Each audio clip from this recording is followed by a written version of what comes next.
10 seconds.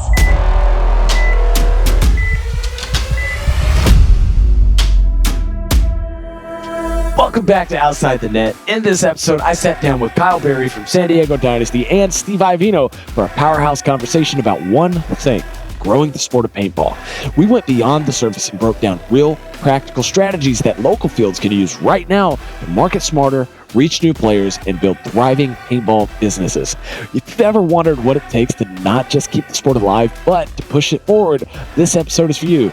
Kyle brings the Dynasty perspective, Steve brings years of industry insight, and together we lay out a roadmap every field owner needs to hear. Stick around because this conversation could change how you think about building paintball in your community. I'm Brady Nickel, and this is Outside the Net.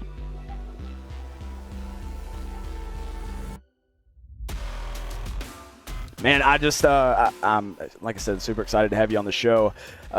Definitely want to kind of get your background, where you come from, how you come up in the sport. So, coming from some of the biggest names in paintball like Damage, ML Kings, and now on Dynasty, I want to uncover all that tonight with you. Honestly, it's not just a story of like my progression in paintball, but it's the story of how I became the person I am today. I credit a lot of who I am today into the paintball community and the fact that I got to come up through this. I was the first time I played, my story's a little bit different. Like everyone normally finds paintball through like a birthday party or some type of, they go to a field, right? Well, I was a redneck that lived in the woods in upstate New York. And I didn't have any fields close to me to my knowledge. I found paintball when I was riding a metal sled behind a four-wheeler in the middle of summer with sparks kicking off the back of my sled. And as we drove past my neighbor's house, the neighbor's like, "Yo, kids, you guys are stupid. What are you doing?" They hop off the sled. He's like, "You don't want to do stupid stuff. Come here and play paintball with us." So they had 4 guns. These are Tippmans, probably never chronoed, smoking hot, like shooting probably anywhere from 350 to 400 with, monster balls out of Walmart, right? I'm 8 years old and they're like, "You want to go play?" And I was like, "Yeah, I'm so down." At that point, my dad, I was hunting, I was playing out in the woods, I was shooting guns. So I was like, "Yeah, I'm down to play." We go into the woods. They're like, "Okay, there's one rule. If we get within 10 feet of each other, you got to surrender to the other person and not shoot them because the guns that we're shooting right now are taking bark off trees." Oh, shit. So if we get close, you have to surrender unless the kid runs away. So I'm unknowledgeable. I'm sitting there with a fogging mask behind a tree, 8 years old, right? No adrenaline pumping. At that point, I don't even know what's going on. I've never even been shot at, nothing. So it's like real quiet. And then all I remember is the neighbor come around the tree and just barrel to my back, "Surrender!" And I'm like, "You're never going to shoot me." And I take off running and he drops me, bro. Just 4 shots into the back. No. I cried for probably 5-6 minutes. I'm a little kid. I got rocked.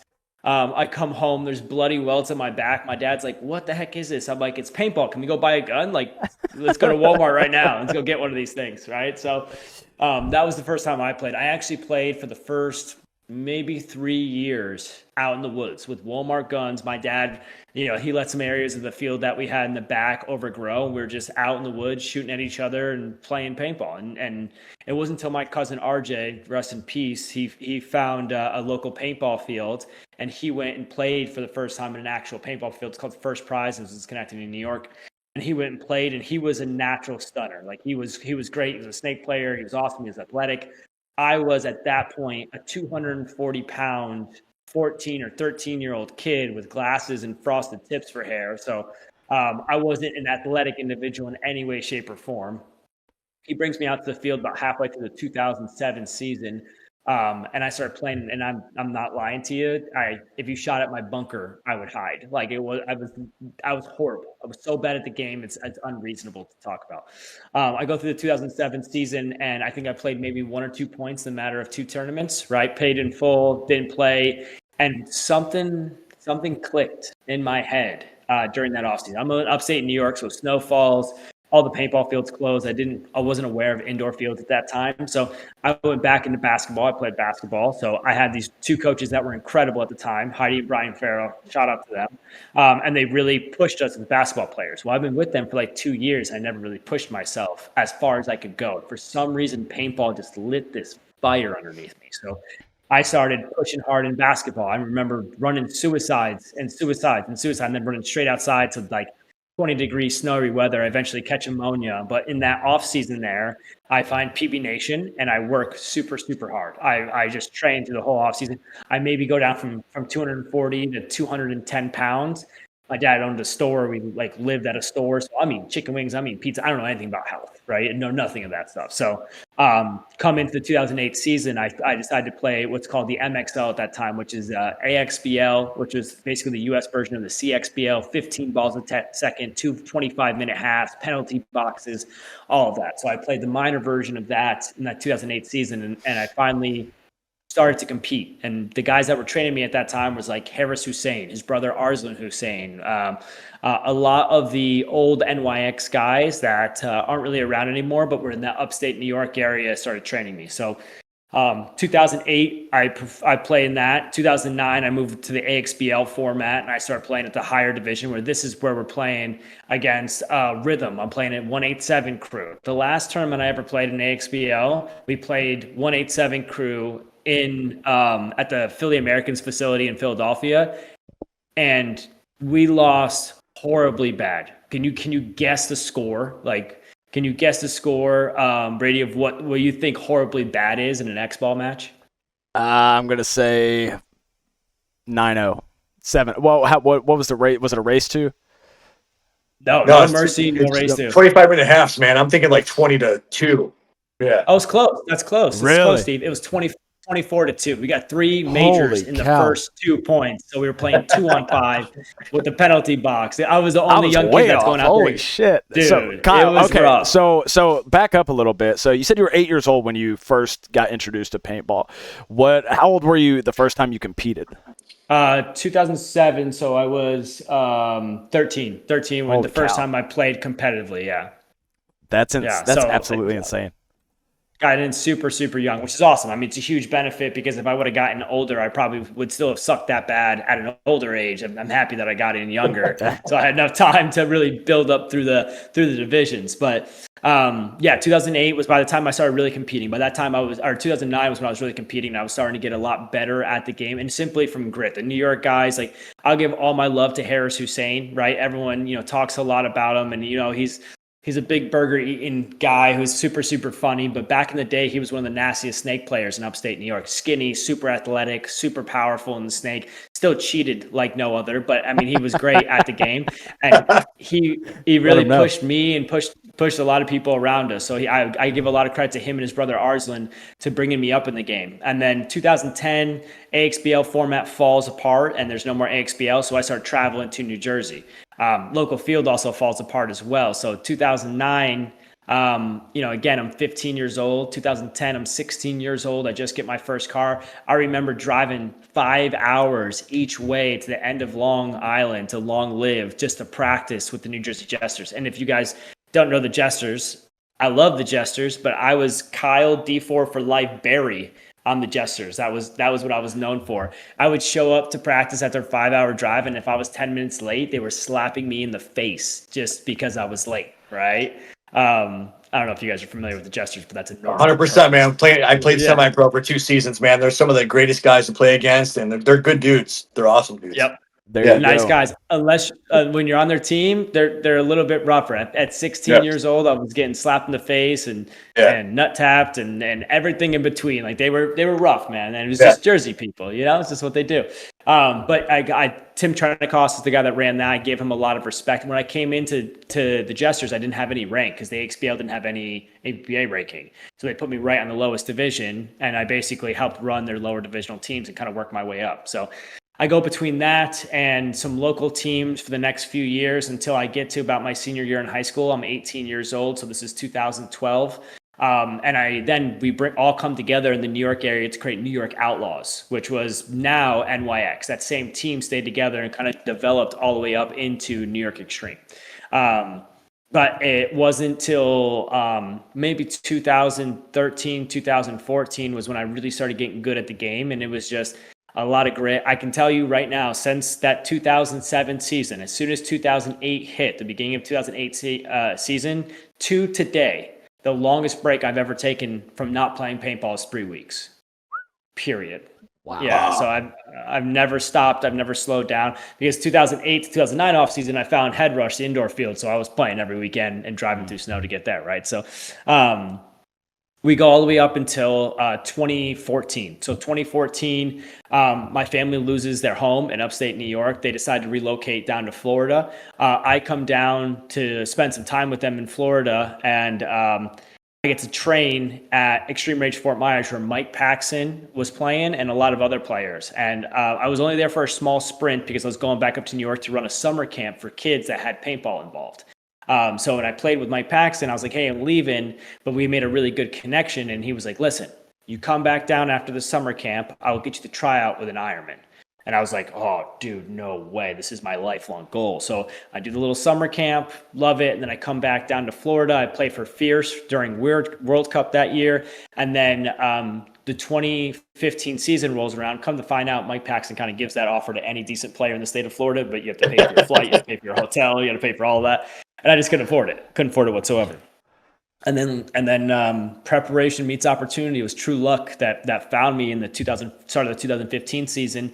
I was driving 3.5 hours to go to CFP, which is now Legacy, in Central Florida to practice because I knew the Damage guys were there. Damage had just fallen apart. So they just had that between the 2014, 2015 season, the whole team was supposed to just fold. And come to find out, they were just rebuilding the team. They got rid of all of their contract players. They lost a lot of their funding, and they just wanted to build local in Florida. Well, I didn't know anything. I just went to local field, and I saw Jacob Edwards, this kid was pro at 16 years old. He's one of the guys that I've always wanted to beat, and I wanted to go toe-to-toe against, and I just started calling him out. Like, yo, Jake, what side of the field you going to? He's like, oh, I'm going to the right. I'm like, sweet, I'm going to the left. I'll find you. And I started going toe-to-toe with him for maybe 2 weekends, and then I heard about the Damage folding. I come to him and I was like, hey, Damage is all done. And he's like, actually, no. I need you to come out next weekend to a private tryout, and you're going to try out for Damage. It's going to be the new Damage. It's going to be sponsored by Virtue. We're going to have less funding. You're not going to be paid anything, but you're going to be able to get an opportunity to play pro. So I go out to that tryout. Within the first day, I make it on the team, and then that was my start of my pro career. Really, Damage, I made the team because of pure gun skills, because of 10 years prior to Damage, I just worked on snapping and running, gunning, shoot, wrap, and go. I had no knowledge of the game of paintball. I just knew how to use my gun really, really well. And I think people get confused about the difference of those two. They're vastly different. So Damage, after the first day of like drills and one-on-one stuff like that, they're like, this kid is great. He knows his gun skills. He has all this stuff. Let's pick him up. Well, day 2 was points, and I looked like an idiot compared to these guys in points, right? And they laid on the knowledge very, very thick. And I've started learning very, very quickly. But the Damage guys... Hold on, Kyle. We lost Steve for a second. Uh-oh. He's probably hopping onto his computer. Probably so. Let's just hold that thought for a second, and we'll get back in here. Do we have an open comment section somewhere where I can see? We do. He's coming back in right now. Good. Steve, are you there? Yep. There he is. Let's get your camera pulled back up. Sorry, guys. No, that's okay. Good. Trying to get you moved around here. It switched camera feeds when that blipped out for a second. Oh, that's weird. Yeah. That's okay. Get it switched out. Get your camera. Oh, there you go. Okay, Get your camera back up, and it should be perfect. Yep. You good? There it is. Yes. There we go. Very. All right. That'll work. Perfect. Okay, where was that? Damage guys within 2 seasons, 2015 and 2016 season. 2015 was crazy because we played the first event as PSP, and then we moved into the NXL. And then 2016 season, about halfway through the season, they dropped me from the pro line to the semi-pro line. It was really because of the coach that they brought in, Pat McKenna, wasn't really playing me. I wasn't getting the time at the events, and Jason, still so much respect to Jason Edwards to this day. He dropped me to the semi-pro line and still supported me financially to be able to help me play tournaments and stuff like that. Because I don't come from any money. I've worked for every dollar I've ever made. I didn't have the funding. And he supported me all the way through that 2016 season. 2016 season comes to an end. And this is the monumental shift in my career. Like, yeah, going pro with Damage was definitely huge, but I don't think what a lot of people remember is I left pro after the end of 2016, or technically halfway through 2016, I was out of pro. And then come the 2017 season was when everything changed. So I got an opportunity with a guy named Chris McFarland, who was my first real financial mentor. He wanted to start a paintball organization in Southwest Florida. And he already had like a UWL team and maybe one or two lines, like a D4 or D5 and D6 line. And he wanted to build a full organization. And he was the money man. He understood finances, he understood business, and he was a financial advisor in his real life, right? And he wanted to really start an organization that was a professional organization and build into that. At the time, I was homeless, living out of my parents' garage with no AC in Florida, if anybody can believe it, working at a place called Hustlers, which is a restaurant across the street where the servers, I wouldn't buy food from the place, but I worked there as a cook, right? So it was rough. It was after I went back to Florida. Basically, I moved back to Florida, and I really wanted to start over my life. So I started over there, and then throughout the Damage, being with Damage, I worked my way out of that. And then when I met him from SRP, I then decided to take a financial offering that he gave me, very small pay, like maybe $500 a month, to be able to coach that organization. So I got brought into an organization where we did miraculous things. We created a developmental paintball league program at the local field where we were able to bring in players and teach them how to play paintball, which created a 45-person organization within 3 years. We had a yoga instructor. We had a physical trainer that came from North Carolina Panthers that was helping us out for Saturday and Sunday practices. We structured a system very similar to what I've learned recently of what the Russians did during their transition from 2002 to 2003, and really worked to build a professional organization. And for me as a player, being a coach at that age changed me so much. I was able to take all the knowledge that I got from Damage and kind of create a system to teach kids that didn't even know how to hold a gun with the expectations of what Damage had for me. So like any listeners that are out here right now, if you guys want a practice manual, an actual step-by-step practice manual, I built it back in 2009, and it is a 7-page document that structures multiple different layout practices, non-layout practice, individual skills and drills, drills with 2 people, drills with 5 people, drills with 10 people. I have it all written out and documented. Kyle, I got that from you actually, and it is spectacular. I think I've shared that with a couple of our St. Louis teams, and they're going to start incorporating that this week. So thank you for putting that out there. That's awesome. And Kyle, to echo that too, I know you're now getting into hosting your own clinics, which I think is awesome. And I know when Ryan was here, he and I were talking, and he's like, clinics are like hit or miss now. Where even a guy like Greenspan was doing 15 to 20 clinics a year, now he's doing like 5. So can you elaborate on that from your perspective? Like you were doing this in like 2003, which sounds awesome, right? And I know you're obviously in the Dynasty and you're doing clinics yourself now.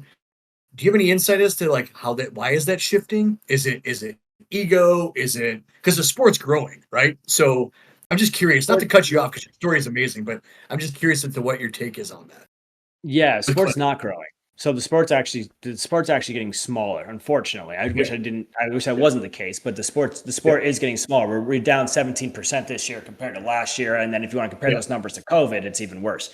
Right. But I think the biggest thing is that like the same people have been doing the same clinics for so long. So like Ryan Greenspan and Marcelo Mergat are probably the 2 names that you'll see that are actually running clinics. Like maybe Tyler Harmon here and there, but like tell me if you've ever seen a Dalton Vanderbilt clinic. Tell me if you've ever seen, there's another 200 pros that I can mention that don't run clinics. So like I think a lot of people will do a Ryan Greenspan clinic and then say, oh, we already had him at the field. We already got all the knowledge that he could share with us. There's no reason to do it again, which is so wrong. Like, dude, I've been playing the game for 20 years now, and I sat down in my first practice in Dynasty, and from the first practice to the practice that we most recently had, I learned something every single time I'm around Ryan Greenspan. Like, if you think that you had Ryan to your field one time and that you shouldn't bring him back because he was already there and you already took that, you are vastly wrong. That man is a wealth of knowledge and just a walking just representation of what professional paintball should be. So what Like, you're that man saying on top of is, it. so what you're saying is, Kyle, that egos are a problem all over the country, in the entire community, with not I wanting to think take in new knowledge. Yeah, I think the ego is a problem with everybody and everything. You know what I mean? It's like the constant deterrent of success and growth, right? But that's not just paintball. I think the problem is that and Ryan has, I'm going to put Ryan on the spot a little bit. Ryan has a little bit to say with it, right? Because Ryan comes in without like a structure or a system. He just comes in and assesses the players and makes them better within a few days, right? Where I think some of these fields and some of these teams are looking for like, well, what are you going to teach us? Like, what are you going to implement? And if you ask like Narcos, Ryan's team that he actually coached for the WCPPL, they're learning something every single practice and they're evolving and there's a systematic structure for it, right? If you talk to Wrecking Crew that Marcelo coaches directly, where he's with them on a regular weekend basis, like they're learning and progressing every single weekend. Like they're not looking like, oh, we've got everything from Marcelo, let's move on to the next thing. No, you've got everything from Marcelo in that 8-hour span, but he also, and same thing with Ryan, he's just going to get better next time that you see him. You know what I mean? And he'll be able to progress on where you are. So I think it's a lack of clarity, a bit of ego, and then just maybe a little bit of misdirection and a little bit of just confusion on why it's needed. But don't get it twisted. Like having Ryan Greenspan support you in paintball in any way, shape, or form is a net positive every single time. For sure. Yeah. So we've had him in St. Louis 4 times now, and this is the first time in 4 years that I've had him where it was guys that were completely new, right? D5, D6, and it was really cool to see that, right? That at 43 years old, he's still pulling guys that just want to learn, but at the same time, pulling D3, D2 players, it's like pulling teeth to get guys like that out to a clinic. So I think you're on point, Kyle. And I just want to hear your perspective from it, because I feel like guys like yourself, right? You've been in pro for a long time. You've been around for a long time. I feel like learning from guys like you, that's kind of the next generation of clinics, right? I mean, clinics are beneficial for everybody. And so I kind of wanted to hear your point on that. And Brady, not sure if you have questions, but I wanted to hear from a guy like Kyle, who's brand new to Dynasty, right? But a guy that's been around, and you can add value to the circuit. Well, right? yeah, I mean, Kyle, sorry not to interrupt you, but you said it yourself that there's only a handful of pros actually putting these clinics on. So what do you think is stopping everybody else from running their own clinics, and why do you think people aren't as engaged in them as they could be?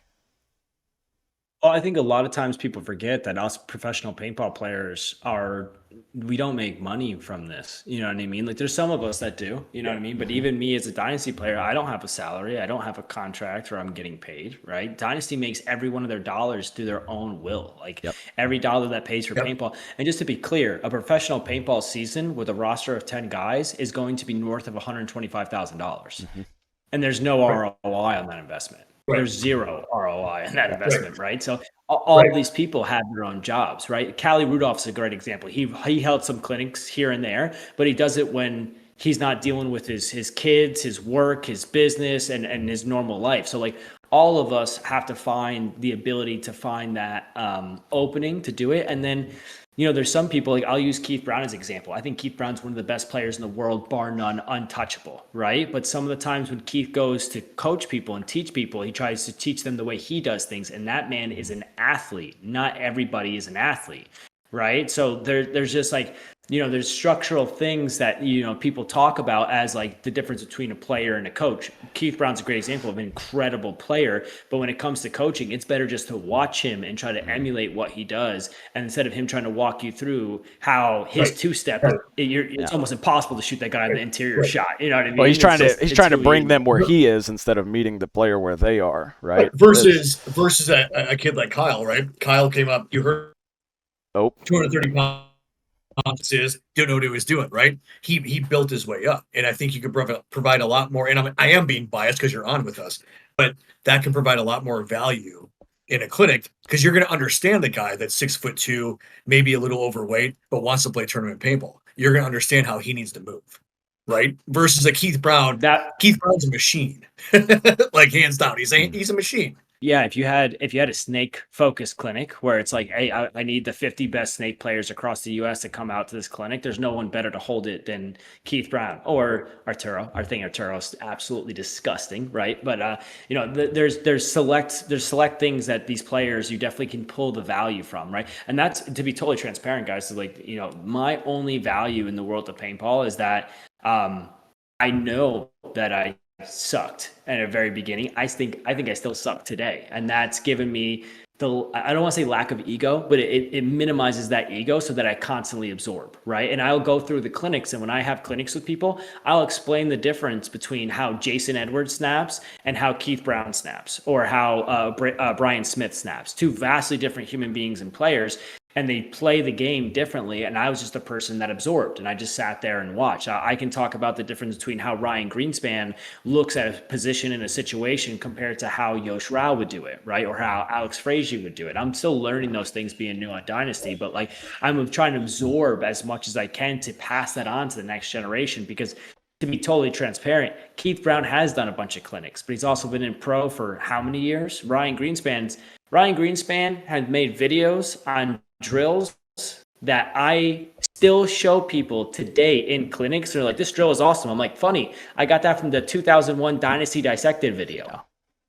So it's like there's levels to the progression of it. And the biggest thing for, like, I would say my generation of pros that are coming in is like, it's our job to correlate all that information together and pass that on to the next generation. So to answer why clinics are a little bit lower, to be honest, one, paintball is a little bit down.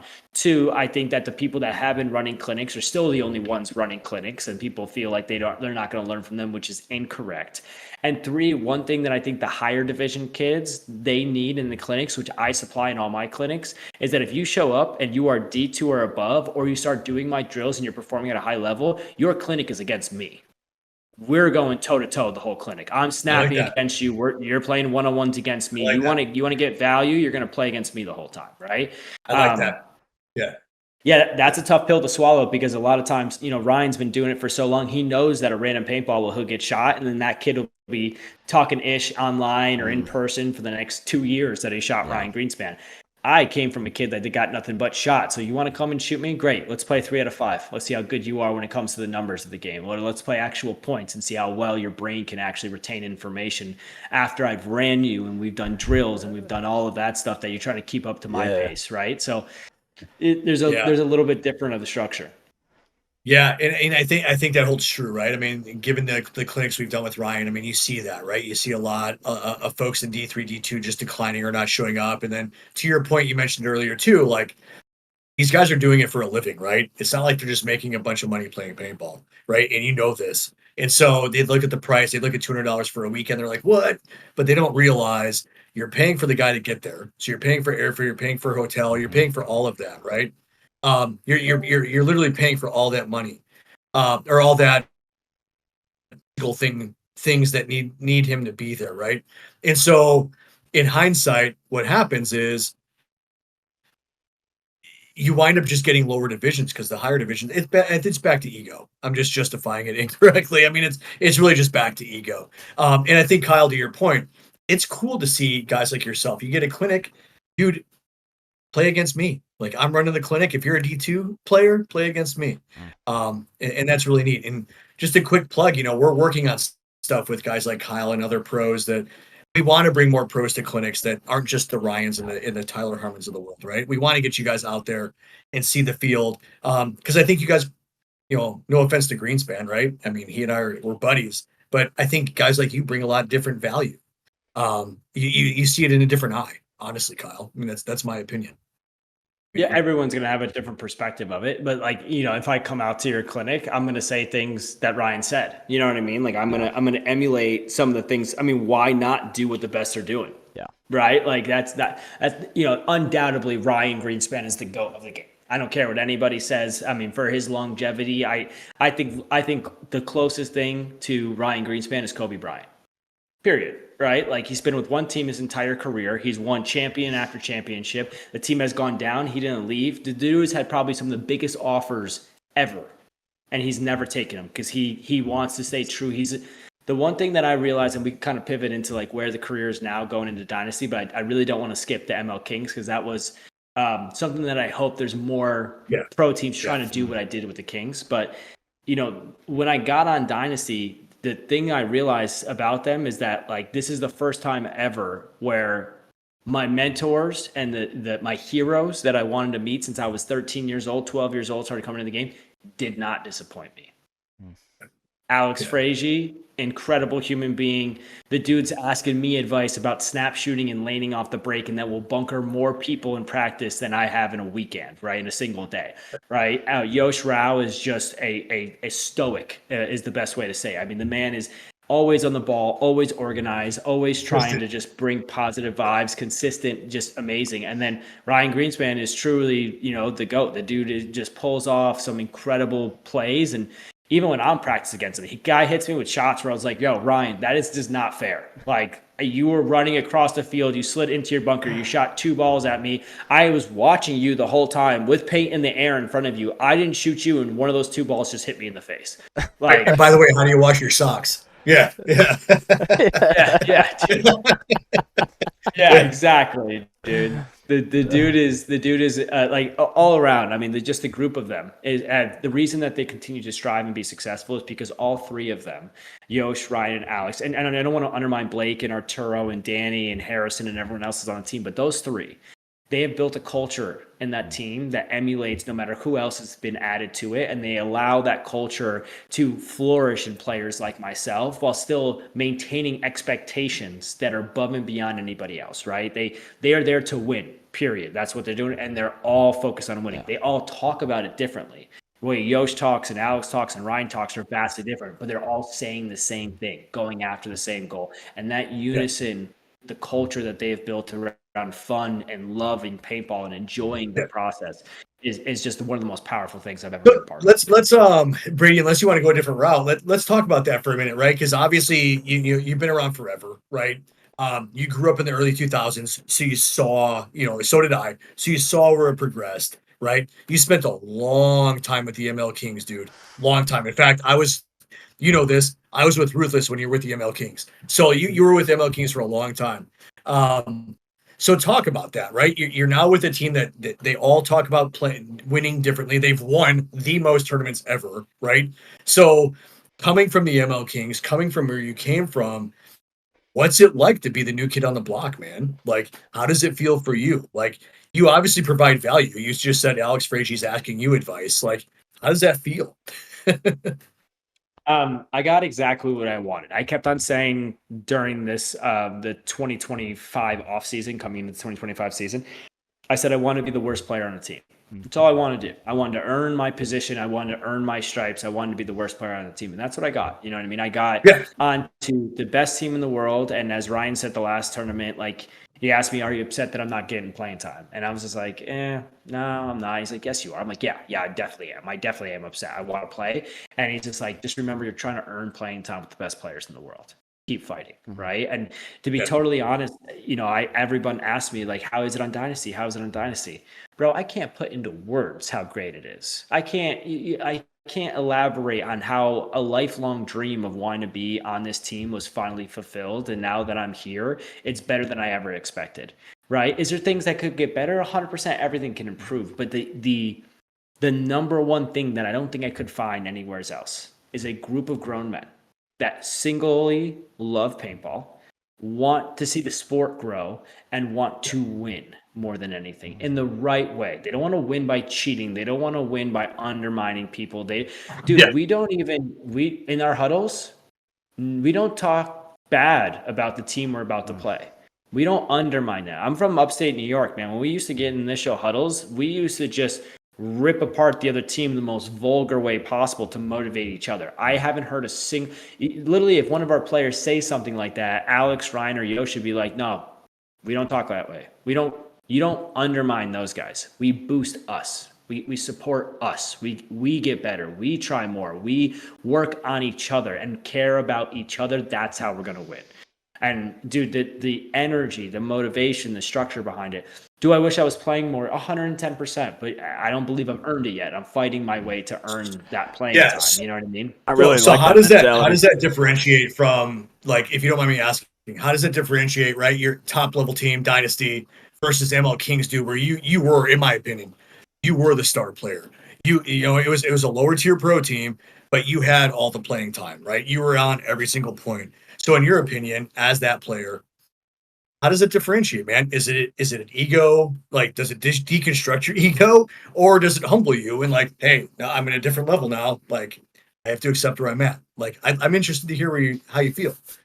You know, a lot of people, I don't think he saw this from the outside the pits, but when it came to the Kings, Charlie Givens was the owner of the Kings, but Charlie at the time was in the process of massive rebuilds and trying to restructure the team. But the timeline, hello, Hey, what's uh, up? hi.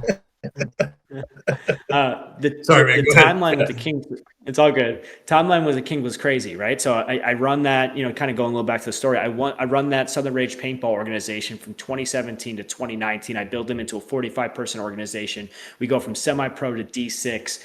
We have one of the most professional organizations in the state of Florida, and then that falls apart. Just kind of some relations between me and Chris McFarland didn't work out, and then 2020 season comes in, and I make it back I make it into pro through the Kings. The Kings were having a tryout. Now, when I got in the Kings, I was told that you know, I was overweight. I'd have to work really hard to get playing time. That I really had to work my way into it. Well, we play one event, which is Vegas. Then COVID hits. I go live over in Europe for a little bit, and then I come back to play World Cup. And by the time we finish World Cup, I've now earned a massive level of respect to Charlie Givens, who's an incredible human being, by the way, awesome guy.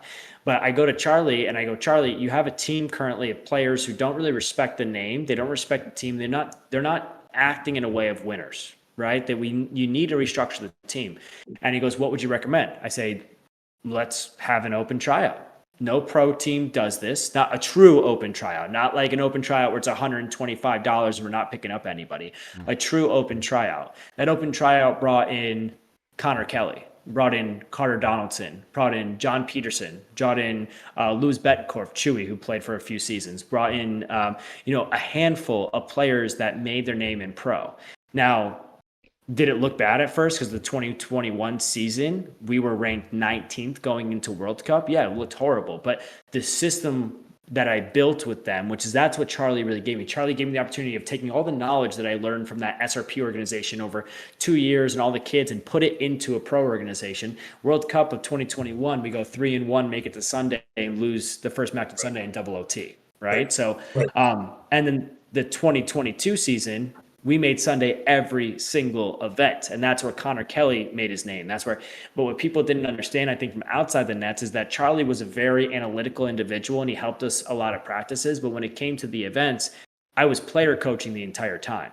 So not only was I playing, but I was playing and calling the plays and calling the audibles and doing all of that stuff. So by the end of that sprint, right, bringing up a lot of different players, right? Carter Donaldson, I forgot to mention him, right? Carter Donaldson's an absolute nasty little snake player. By the end of that sprint, I was burnt out. You know what I mean? I felt like I was constantly trying to pull people up the hill with me, right? That I was in this constant tug of war game of just trying to get people to act the right way and think about the game the right way and just want to be winners, you know? And that's when the transition to Dynasty happened, right? And Dynasty, yes, is it a humbling experience to go from the guy that absolutely runs everything on a team to just being a soldier in an organization? 100%, right?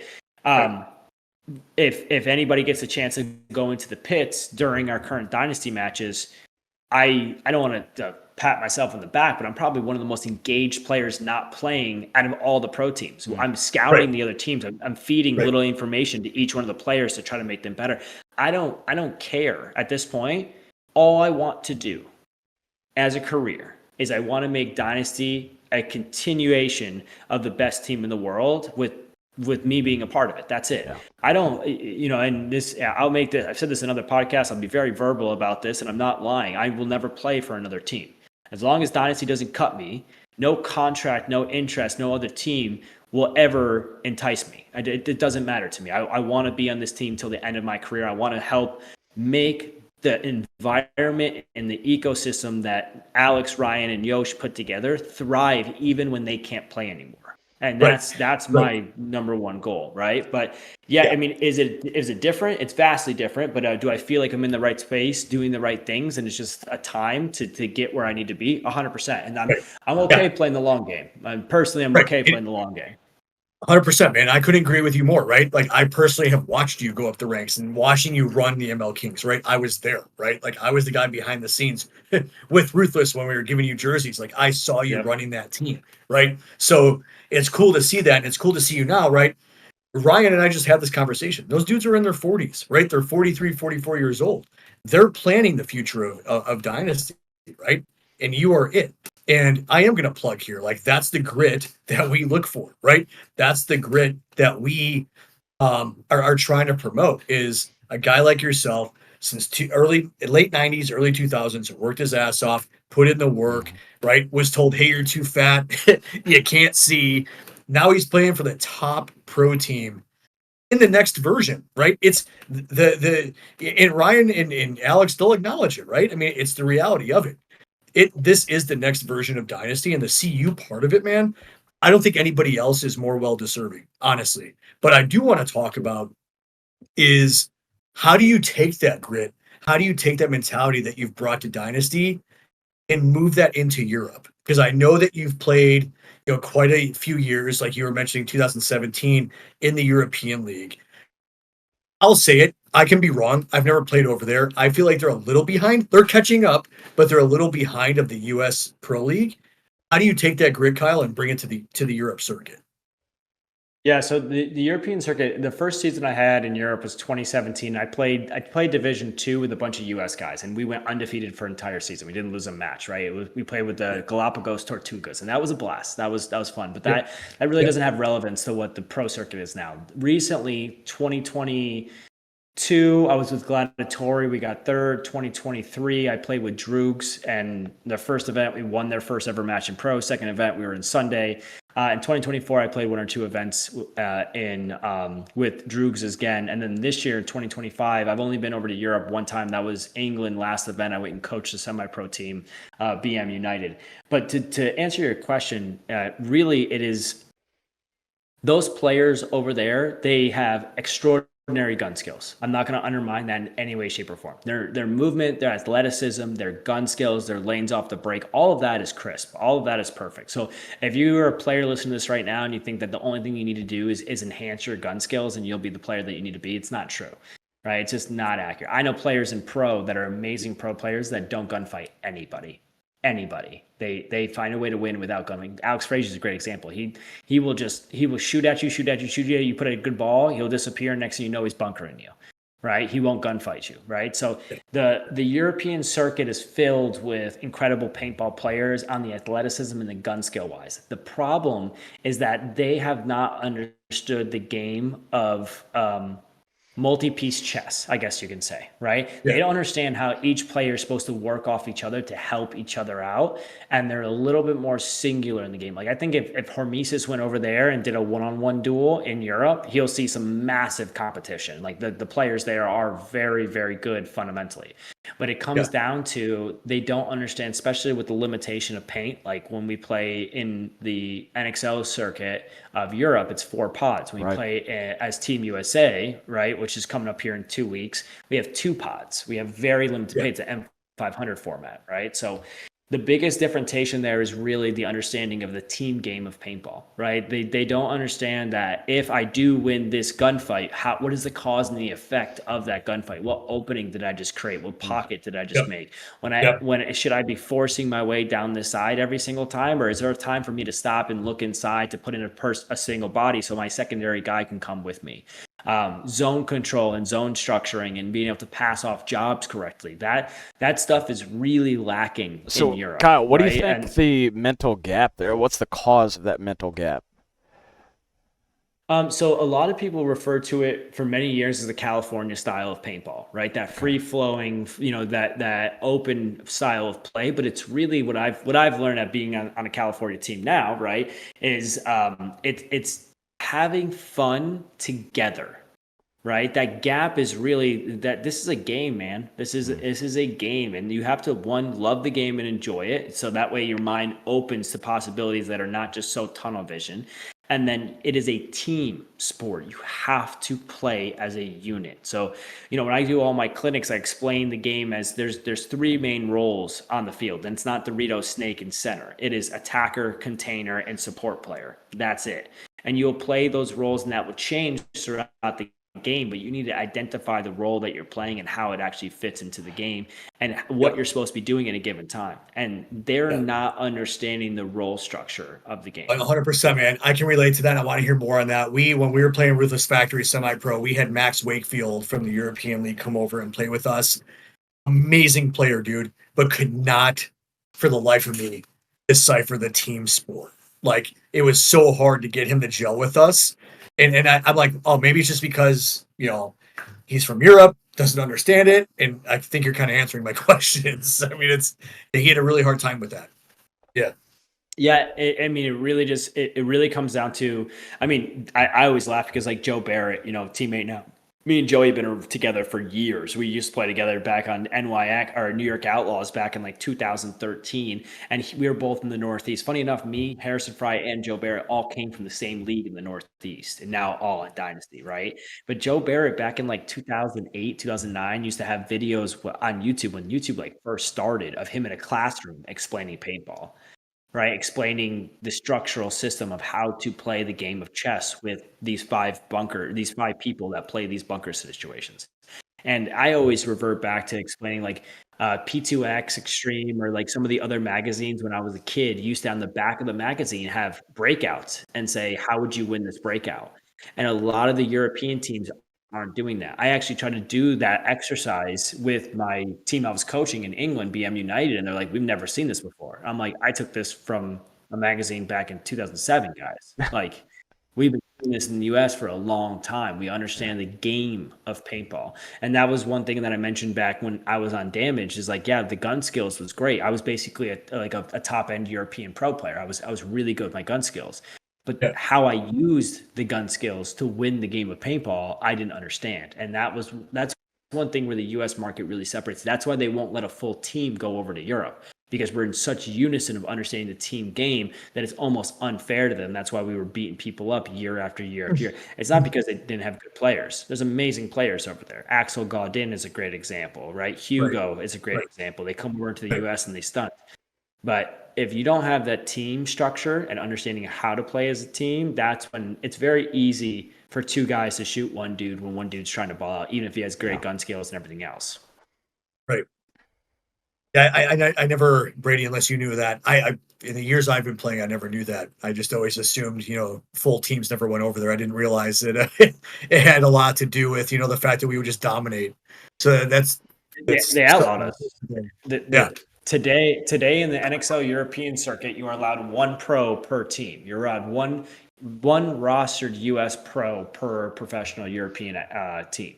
So you can't. They just won't let us. They won't even let us have two guys to partner up and win a side because they understand it's unfair. And that was a voting from the European teams. That's not Tom Cole's decision. Like, he sat down with the European teams, and this is what they asked for, in the hopes for them to compete and them to be able to better the European market. Now, did he expect COVID to completely ruin that market and completely, because let's be very clear, I've been over there, that market is absolutely destroyed. The DPL, the Danish Paintball League, the Dutch Paintball League out of Germany, that market used to have 80 to 90 teams that play in the DPL. Now they have 15, 16, 17. Like they're I don't know the exact numbers, don't quote me on that, but it's vastly smaller than what it was back in the day. And this is what all the German teams tell us, is that they just don't have the support for paintball like they used to. And you come to find out, it's very select few people that really guided the ship to success. It really is like, as I study these other sports,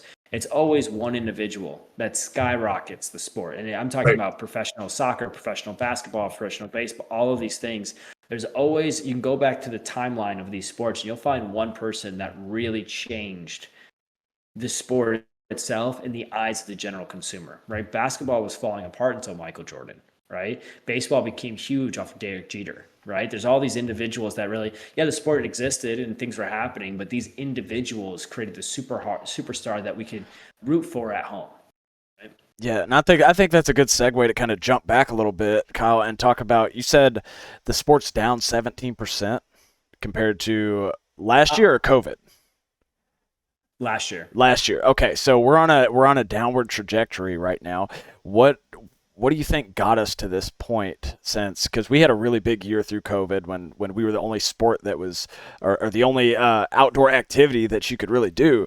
We had a really good year, and so now we're going in a backwards trajectory. What got us to this point? And then I want to start figuring out how can we reverse that and start making it go uphill. Really good question. In my opinion, right? So for those of you guys that don't know, I run a marketing agency called Kaizen Marketing Agency, where my goal is to help every business owner get ownership of their business and the growth of their company. And I started this business back when I went pro with Damage, realizing that the only problem in paintball is the marketing and representation of how we look at professional paintball players. I truly believe that across the board. And I still, to this day, my goal is to take Tom Cole's job. I want to do what Dana White did to the UFC. I want to come in, own the league, really represent the marketing and the just the outbound representation of what it is to the general consumer. That is my goal. So when I started my marketing agency, I decided not to touch paintball fields because I want to know what the common denominator was of success across all the other industries, to take that knowledge and bring it back into paintball. Now, it's not apples to apples. I'll tell you that right now. I'm trying very hard, but perfect example, if you're a paintball field owner, Google hates us, right? I've been fighting against Google compliance for the last year, trying to get Google ads live, and they're just slapping me in the face every time I try. But to answer your question, why the downfall, right? Well, COVID was the greatest year that we've ever had in a single revenue year for all paintball. It was massive. How much did we retain? What did we do to get the customer to come back a second time? How many competitive players did we make from the COVID year? Right. Every single one of these fields and all of these industries that felt this massive success during COVID acted like it was never going to change.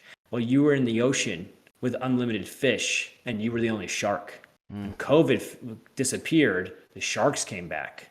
All the entertainment facilities, all the other places that people can have birthday parties, all the other things that distract these kids outside of paintball came back, and we became the small shark. We didn't eat and build and get bigger and build infrastructure and build our advertising and scale our ad spend and lock in our consumer base and care about the retention of customers. As fields and as an industry, we failed the industry by not locking in. The fact that every field owner that I talk to cannot give me the data point of how many customers do you retain for a second visit.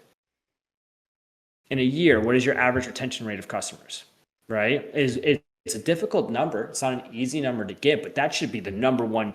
Every business I work with, from an e-commerce business that's doing $100,000 a month to a home improvement business that's doing $10 million a year, no matter who they are, there's certain data points that are a necessity to know to understand if you're going to be successful or not year over year.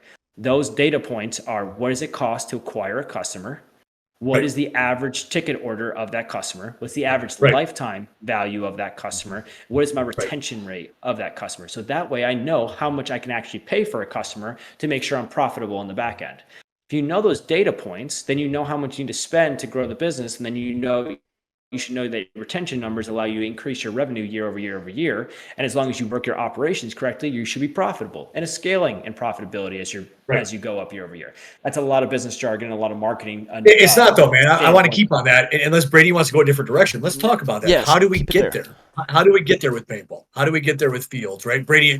By all means, if you want to go a different direction, I want to keep touching on that for sure, because you guys may not know this. I don't know if you know this, Steve. I ran my own field for almost a year, and successfully ran it right into the ground. So I wish I would have known you, Kyle, 2 years ago, and we could have talked about this then, because I would have definitely implemented a lot of what you're talking about. And I'm sure you, probably being in the marketing world, follow Russell Brunson's philosophy. So please continue. I want to stay on this track. Yeah, and for the record, Kyle, we want to hear it because we in St. Louis, we have a market that's interesting, right? We have a few different fields that are within 40 miles of each other. That are consistently competing with one another, and it's always shifting, right? One's going to pull more players than the other, and so I'm sure they'd be curious to hear as well. How do they retain their customers? So I want to keep that train rolling. Let's hear it.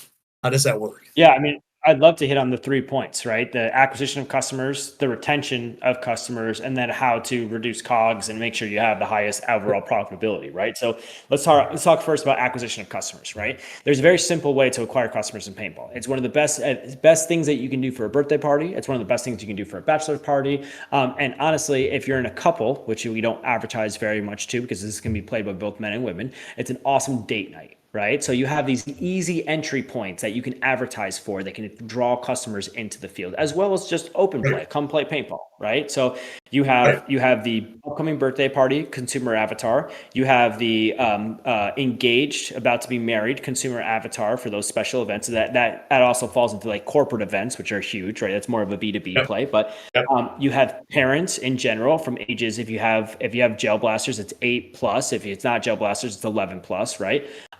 And then you have the general audience, which is open play, right? So you have all these consumer avatars that you get to work towards to find success. Now, customer acquisition through paintball can be done multiple different ways because it is an entertainment facility. So let's look at any entertainment facility. What are they doing? Well, if I look at a movie theater, right, the movies themselves are what's advertised as the movie theater, just like the NXL itself could advertise local paintball fields. But I don't want to go down that rabbit hole because we'd be in a very negative conversation, right? So what's other ways to do it? Well, we can advertise like any jump park, like any Sky Zone or anything of that nature. What are they doing? Okay, well, Sky Zone they pull a list every single year of upcoming birthdays within a certain age demographic, and they direct mail that consumer 30 days previously to their birthdays. It's not a very high cost. It's about $6 per, or about 6 cents per direct mail piece, right?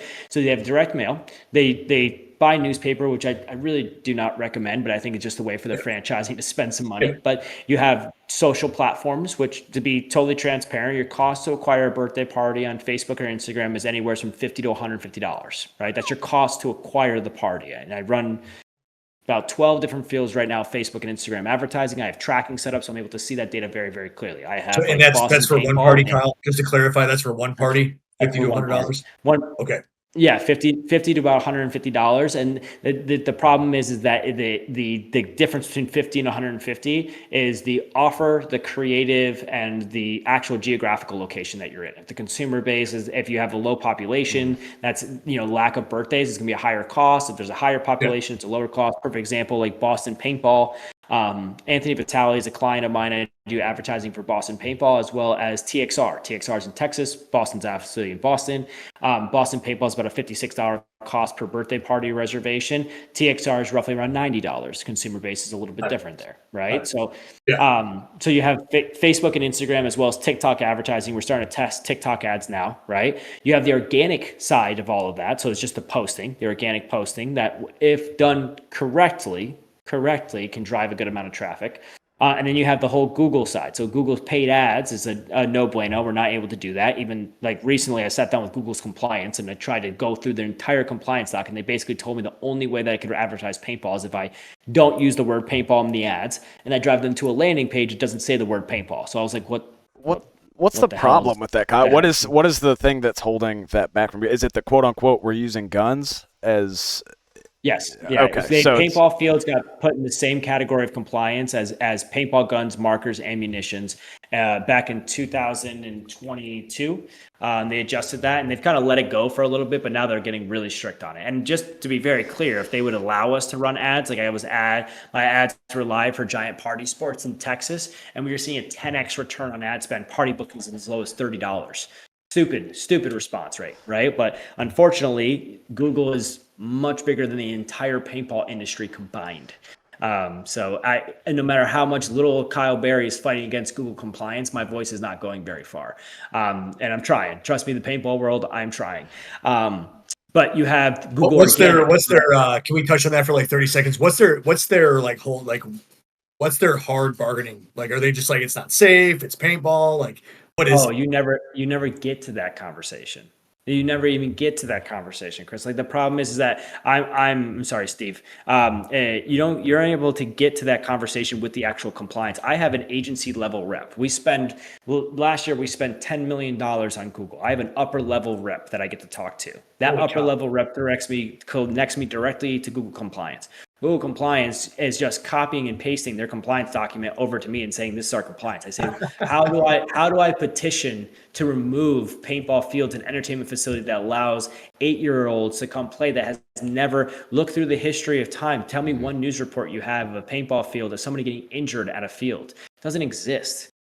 Right. Tell me why this is here, right? And they will not give me an answer, right? So like, my hope is that I can get up to that $10 million a month run rate on Google, and which gives me a higher level compliance rep, and then I can sit down with them and be like, yo, we gotta change this, man. You just cross off paintball from this list and let me run some ads. I mean, but until then, the only other option you have is organic. Okay, so organic Google listings is coming from having a Google My Business profile, which we all should have as paintball field owners. And we should make sure that you're flooding that with reviews every single time you have a birthday party. Every single one of those people at the party, including parents, you should push them towards a review that will increase their listing on Google Maps. And then your SEO play. So right now, every paintball field should have landing pages on their website that says things to do this weekend in X city. The number one place to have a birthday party in X city. The number one place for date night, right? What to do this weekend. All of these landing pages is how you set up your website organically to rank on the first page of Google to get traffic that we don't have to pay for. Yes, does it work? Like, we have an SEO package in our company. It starts at $2,000 a month. It supplies 20 landing pages. It supplies backlinks. It supplies website optimization. That's the type of cost that you need to put in to be able to get yourself in a position where you're on that first page of Google organically. Right. How do we beat out scavenger hunts? Scavenger hunts, Sky Park. Right. How do we beat that out? Yeah. How, the reason, it's crazy. Tell me one paintball field that ranks on TripAdvisor. Right? Yeah. Where there is black and white things that every other entertainment business does that paintball just thinks they're too good for. And that's the part that actually hurts me, because I will sit down with field owners and just be like, well, why aren't we on Groupon? Why aren't you on TripAdvisor? Why aren't you optimizing your Yelp? Why do you have 10 Google reviews? Like, why do you not care? Like, why does everyone else in this industry care? Because you're just in the entertainment industry. You can say you're in the paintball industry, but you're just in the entertainment industry. That's all the category is. Let's act like other entertainment businesses. Do you think that the mass majority of field owners may just not know a lot of these things? Maybe they're, because I was like a mom and pop field, like a small town, small community. I just put up a field to, have fun with my friends, right? Well, I didn't even start the field. I kind of took it over from a friend. So, I had no idea of what SEO even meant while I was doing this. And so come to find out much later when I trying to figure out what went wrong, that's when I started learning some of this marketing jargon and the things you should be doing online. So do you think that plays into the factor at all? Oh, 100%, especially because of the fact that I this is just a rough estimated number, but I believe about 90% of paintball field owners are paintball players. And I didn't know any of this until I dove into the marketing world. And I'm not saying this because I know for a fact this is what you should do. I'm saying this because I know for a fact this is what every successful business is doing, right? Period. So it's like I had to study. It took me 10 years of studying. Like when we still had light in this room, that bookshelf full of books is I have .com Secrets from Russell Brunson. I have Sell Like Crazy from Sabri Subi, which is the evolution of that book. I've read every single one of those books cover to cover just to figure out what the hell these people were talking about. You know what I mean? And trying to figure out how to pull that information back into paintball. So to continue, customer acquisition, right?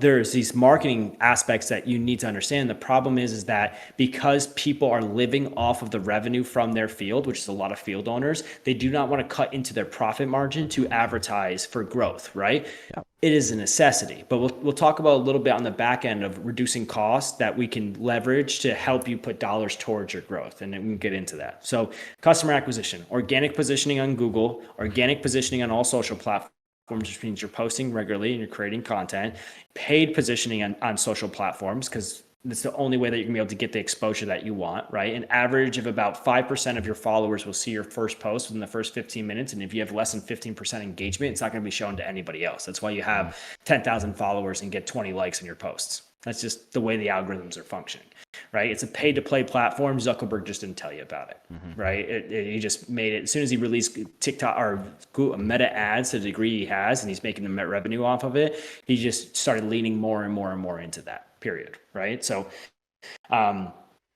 paid positioning on social, and then search engines, not just Google, but Yelp, TripAdvisory, all of that. It needs to be optimized. It needs to be done the correct way. They won't even let me run Yelp ads for paintball fields, which is mind blowing to me, right? I've tried it and they don't care to. Yelp ads is also just a pure gimmick. I mean, they destroy your organic positioning as soon as you run ads. So that is the structure. But now that is just the digital side. Then you go into the physical side. You have billboards, you have direct mail pieces, you have, I wouldn't do radio, TV, and newspaper. Those are pretty archaic and they're really just not getting absorbed anymore. But I can advertise today, right now, I can advertise on Disney Plus and Hulu and ESPN at a minimum ad buy of $500.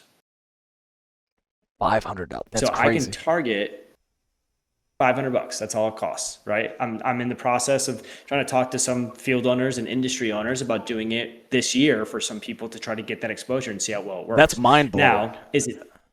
It's what's super that? What's cheap, that man. frequency, Kyle? Is that $500 per ad, or is it It's a $500 minimum buy, and the CPM, CPM means cost per 1,000 people reached, is roughly around $12 in that platform. Yeah. So you're going to reach, I can't do that math in my head, but you're going to reach a few thousand people through that $500, right? Now, if you do not go through the Disney Plus platform and you try to go to an actual CTV provider, your minimum buy is $10,000. When I tried to go direct to the ESPN and run ads on ESPN, it was a minimum of $10K. That's what I was going to say. I would have thought 10 grand minimum to advertise on those. So that's crazy. That's awesome for smaller companies to be able to have that opportunity. Yep. Yeah. I mean, it's a huge opportunity. Does it work yet? It hasn't been tested. We don't know. Yeah. But that's the whole thing. Every dollar, and this is another operational thing, every dollar that me as a company owner invest into the growth of my business, it's a write-off at the end of the year. And I don't know if you guys don't need write-offs, but I'm pretty sure your paintball fields need some write-offs, right? So you should be investing in things that actually bring back revenue to your field, period, right? Yeah. So again, customer acquisition, social, organic and paid, search, purely organic because Google's locking us out of it. And then when it comes to all the other search engines like Yelp, TripAdvisor, it's really by just optimizing reviews and making sure that you're in that top position as much as you can by getting customer feedback into those platforms, right? That's the base level of digital. Physical, you would go into direct mail, you would go into billboard advertising, which for paintball works incredibly well. And the number one performer when I was running the developmental paintball league in Southwest Florida to acquire new customers for that was street signs. It said, "Come play paintball," a little bit of information and a phone number. And they crushed, dude. They did. So we built that 45-person organization by running a program called, and this will go into a little bit of the operations of the field. We created a program with the Extreme Reach Paintball Field down in Southwest Florida in Fort Myers called the Developmental Paintball League. We would run street signs and Facebook advertising to acquire customers. Guys, quick break. If you love paintball, make sure you sign up for the PBN waitlist. Just hit the link in the description and lock in your spot. We're building the first ever streaming platform for divisional paintball, and that's just the start. We've got plans to feature mech, pump, magfed, scenario, even big games. This is the future of paintball content, and you don't want to miss it. Links in the description. Go sign up now. This developmental paintball league would be $350 per participant. That $350 would cover all of their paint. It would cover all of their entry. We would have this event for 6 weeks, every other Thursday night from 5 p.m. to dark, right? So this was the event. I would come in as the instructor and I would train the players. The first day was how do you hold your gun? And the last day was a tournament with some prizes. We had a beginners, which is 50 cal. We supplied the guns and all the equipment. And then we had an advanced, which is 68 cal. They would bring their equipment. We supplied all the paint. Okay. That program is what brought in all 40, I would say about 35 of the 45 people that were in the Southern Rage Paintball organization that were, let me be very clear with paintball field owners. Let's listen to this real quick. They paid $350 to do that first 6-week sprint. They paid $350 annually for a membership for Southern Range Paintball. They paid $20 a day in entry. They paid $50 a case. And they paid for 2 cases and entry every Saturday and every Sunday that I had a scheduled practice, which we practiced 3 out of the 4 weekends of every month. They did never, ever ask for a discount. How? We brought value. We brought structure. We brought a system, and we set expectations very early. As well as when we ran the program, we knew the customers that we were going after. Right. We were looking for moms in Lululemon yoga pants. That was the goal. That's who we were targeting. We knew if we could get the moms to love paintball, and the moms that were loving paintball were, had a little bit more income, right? We'd be able to lock that customer in. Now, those players didn't just pay a $350 annual fee and a lot of money for paint and entry. They bought their guns through us. They brought their equipment through us. They paid for all the tournaments through us. Eventually, the final year of SRP, we were $60,000 profitable as an organization. That $60,000 in profit bought a AC trailer where we put all of our paint in. It got coolers, it got waters. The kids always had pods. They had replacement gear if that was needed. We brought in a yoga instructor. We brought in a professional coach from the North Carolina Panthers. That money went back into the team to support those players, and they were covered, right? And they willingly paid that. And let me be very clear. They didn't show up to Saturday practice, and I was singing Kumbaya and being a nice guy. I was working these people into the ground. If I didn't have more than 3 pukers in the morning before after warm-ups, it was a weird day. This was a structure and a system. Now, the one flaw that we had at SRP was that we as SRP owned the team, and the field didn't own the team. Let me be very clear. This is a reason why it's a flaw. If the field would have ran the DPL program, the Development Paintball League program that we were doing, and we didn't run it, they ran it, and they owned the team that came in, the same revenue that was created from those players and from the sponsors that we got, because they're all young kids. So we openly said, if you have any sponsors, we'll put their name on the jersey. They can invest money. Here's our packages. Here's a $5,000 sponsorship, a $10,000, a $15,000, and $25,000 sponsorship. Right? And we got sponsors that came in and invested money. If the field would have owned that, not only would they have had, and these kids, let me be very clear, we never had a ref on our field. We paid for entry. We blew up the field. We set the bunkers. We did everything. Why? Because we set that expectation. If the field would have owned it, and this is a secret sauce that I don't think a lot of field owners know. If I charge a player on a regular basis $85 for a case and entry, in my POS system, if my competitive player that's going to come to me every single weekend, rain, sleet, or shine, comes in and I'm going to give them a discount as a loyal customer discount from $85 to $50, my POS should show, my point of sale system should show an invoice of $85 with a $35 discount. That discount is a write-off for marketing and advertising expenses. You can then write that cost off. Every single competitive player, that, let me be very clear, when it rains, when it snows, when it's 20 degrees, and when it's 110 degrees, they're the only ones that are showing up at my paintball field. They're the only ones putting $1 in my pocket, are not being used correctly by the fields. And that's the step number 2 of what we actually do wrong, right? The first part of customer acquisition, it's a huge conversation about marketing. There's a million ways to go about it. You just got to have effort, outbound effort to go about it. The only thing that we didn't talk about in customer acquisition is direct B2B plays, where you're actually going after YMCAs, you're going after other facilities, and you're creating a network where they're sending customers your way on a B2B scale, and as well as having corporate sales, right? You're going in and you're having a sales rep that's calling every single facility that has over 50 people in their employment, or say over 20 people defending the size of your field, and saying, hey, we're a local paintball field. We do corporate events for communication, team training, and bonding. If you guys are having a corporate event in 2026, we'd love to be on the docket to be able to be your location for your corporate event. Here's my information. Let me know if you guys want to schedule one. On to the next one, right? That's B2B in paintball.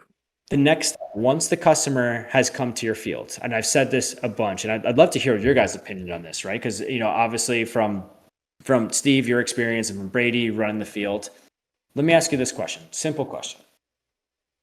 If Walt Disney owned a paintball field, how do you think it would look?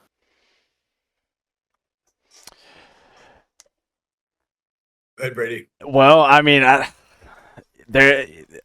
I'm just thinking now, like the player experience as they walk in, they're seeing big, grand, like props around the field. There's the environment is built out to where it almost feels like you're going into that.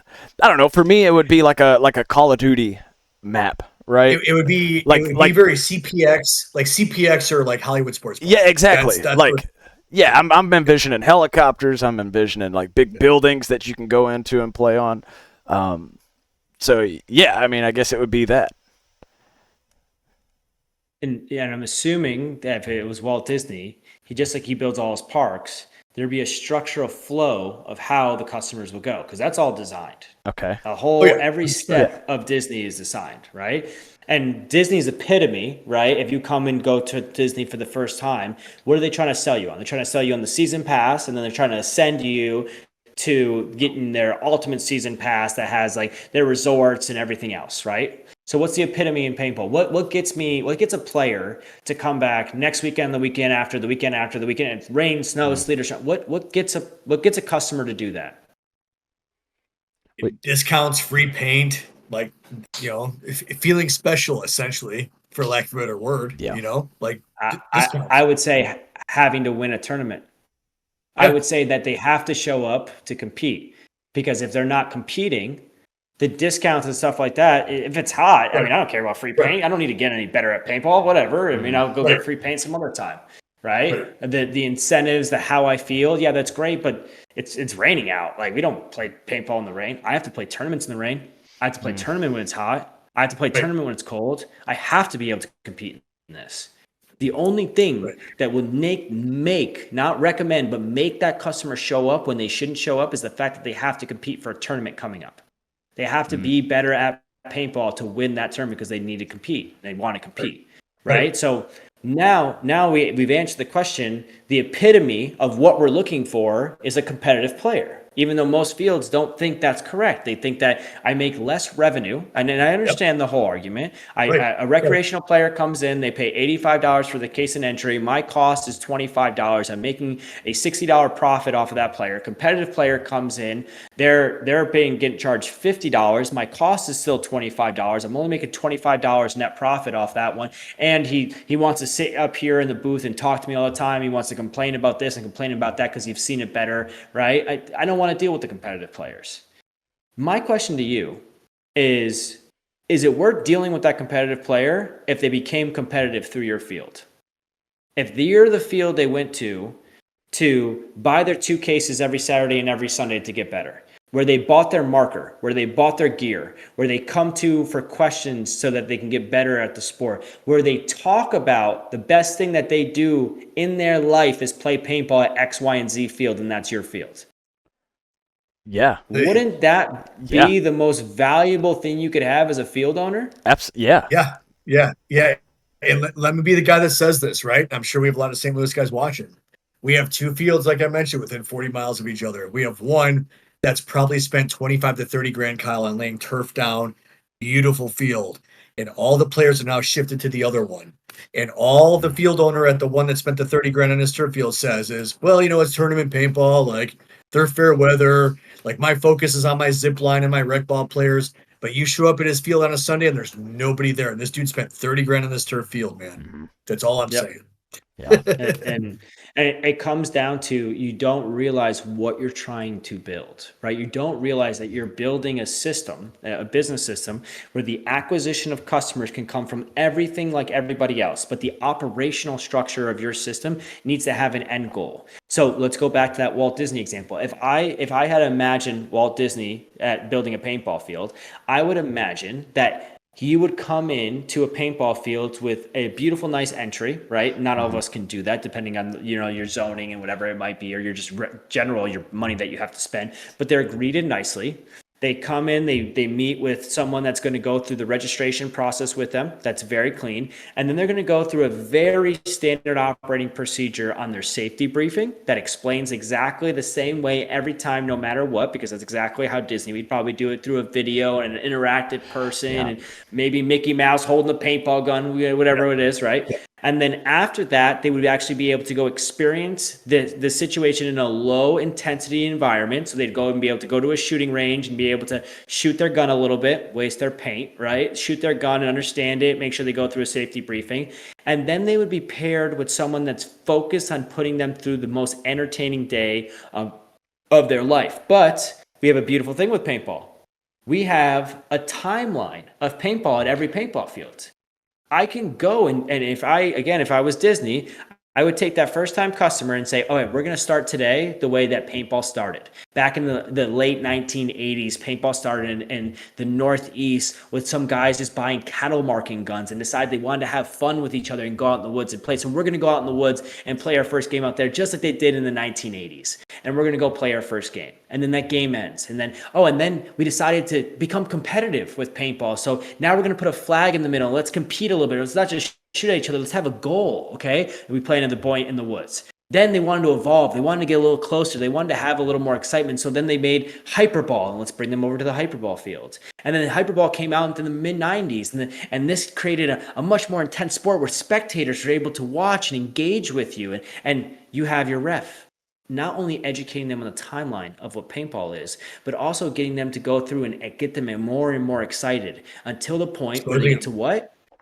They get to competitive speedball, where the ref can then go, this is the epitome of what paintball is today. We have this format around the world, from Australia to England to all over the US. Hawaii has fields. Taiwan has fields. And there is competitive tournaments all over. We have a national team for Team USA that's been winning for the last 3 years over in France. We have World Cup, which is thousands of people and spectators watching this game. We have live broadcasts within Go Sports or MLPB Plus, whatever the heck it's called nowadays, that shows these athletes compete at the highest level, and this is the format that they play at, and this is the game. Let's play a little mock game of what that really is so you feel it. Do you know what that would do to every single customer that ever played paintball? It would make it so when we have the freaking conversation at a restaurant of we play paintball, and that person goes, oh, I've played paintball before. And you say, yeah, we play professional paintball. And they go, oh, I didn't know that existed. But I went to a paintball field before. It would change that into, no way. I know about professional paintball. I looked it up after I went to play for the first time. You guys are crazy. That's awesome. You guys are actually something worth something. It's an epitome of the sport. It's adding value. Yeah. It's adding value. And now, you know what happens is that kid that played for this first time, he has a reason to come back. Yeah. You just create a vision, a goal, this concept inside their mind that they could be playing in France. They could be traveling the world. They can be playing in front of a stadium. They can be in a magazine, right? You're not going to sell a kid on playing at 18 years old. At that point, I had already spent $120,000 of my money. My dad stopped paying for my paintball when I was 14. I had to get a full-time job at 14. By the time I was 18 years old, I was $120,000. I had no money saved. I spent every dollar into paintball. I don't regret it. I love every second of it, right? If that would have gone to one field that supported me, he would have made all of that revenue. I would have paid him every single weekend just to be there, right?